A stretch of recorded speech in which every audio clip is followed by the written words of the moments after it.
Dear believer, what are you doing with the gospel? No, really, what are you doing with the gospel? Because you see, Jesus understood that he did not have a long time to spend on earth. He knew that he had a very important assignment, which was to die for the sins of mankind.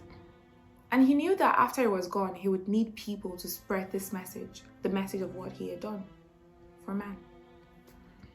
So he chose 12 disciples, 12 young disciples. History has it that these people were actually teenagers. Sometimes when you think about disciples, you think of old men, 40s, 50s, maybe even 60s, but no, they were actually young people. And come to think of it, like the Great Commission was given to 11 teenage boys.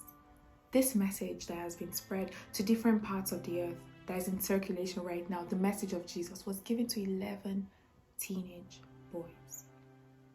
Obviously, we know that Paul was like an amazing apostle. I mean, we can't talk about the New Testament without talking about Paul, but 11 teenage boys. Their lives were in danger. They knew that the more they spoke about Jesus, there was a risk of getting beaten, tortured, even imprisoned and killed. But he never kept quiet. So what are you doing with the gospel? Like, when you think about it, you're like, does it even make sense? Why would you leave your family, your careers, just to travel to far countries to talk about Jesus? Why did it matter so much to them? I mean, the Bible records that there was a time when they were told to not preach the gospel and were thrown in prison for preaching about Jesus. And when they were released, it says that they were rejoicing that counted them worthy to suffer for his name.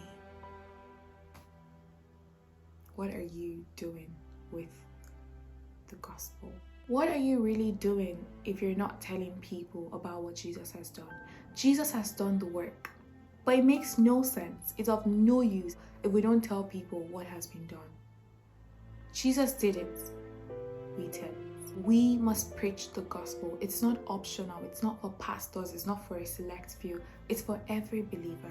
Everyone who is saved has that mandate to preach the gospel to other people. This last few days, we've been hearing about Christians who have been facing persecution in Afghanistan. Obviously, people in northern Nigeria, in Imo State. We've been hearing of people who cannot freely share their faith. In fact, years ago, I don't know if you guys heard about these sect of people. I don't remember what part of the world this was in now. There are people who had to hide in like basements or even like pits just to gather together with other believers because they could not be seen publicly fellowshipping together. These people could not be seen with Bibles. These are people who had to have just one page of the Bible, and when you're done reading it, you pass it to the next person. We live in a place where we can freely share our faith. We live in a place where you can boldly declare that you're a Christian and nobody does anything to you. So why aren't you sharing your faith? What are you doing with the gospel?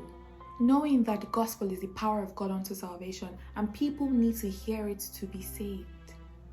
Why aren't you talking about it? Why aren't you talking about Jesus? Why aren't you telling people about what he has done for them? Is it because you're an introvert, because you have no time, because you like to mind your business, because you don't want to invade people's privacy, or because you don't want to be seen as a Christian who does too much? What's your excuse? Why aren't you preaching the gospel? What are you doing with the gospel? Imagine if Jesus actually called you and 10 of your friends and gave you this great commission: go into all the world and preach the gospel. Would the gospel have actually gotten as far as it has gotten now? Would it? If the apostles were the way you are right now with the gospel, do you think it would have gotten to us? Do you think people would have been saved? What are you doing with the gospel? What am I doing with the gospel? Because you see, if I don't preach the gospel, I have failed. If you don't preach the gospel, you have